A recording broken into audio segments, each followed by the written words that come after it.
اے نبی، کیا تمہارے پاس ابراہیم کے معزز مہمانوں کی خبر پہنچی ہے؟ جب وہ ان کے پاس آئے تو سلام کہا، انہوں نے بھی جواب میں سلام کہا۔ دیکھا تو ایسے لوگ کہ نہ جان نہ پہچان۔ پھر وہ اپنے گھر جا کر ایک بھنا ہوا موٹا بچڑا لائے اور کھانے کے لیے ان کے آگے رکھ دیا۔ کہنے لگے کہ آپ تناول کیوں نہیں فرماتے؟ اور ان سے خوف محسوس کیا۔ انہوں نے کہا کہ خوف نہ کیجے، اور ان کو ایک دانش مند لڑکے کی بشارت سنائی۔ تو ابراہیم کی بیوی چلاتی آئیں اور اپنا منہ پیٹ کر کہنے لگیں کہ ایک تو میں بڑھیا، اوپر سے بانجھ۔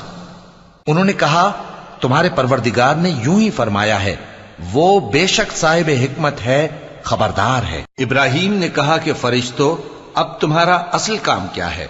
انہوں نے کہا کہ ہم گناہگاروں کی طرف بھیجے گئے ہیں تاکہ ان پر گارے کی پتھریاں برسائیں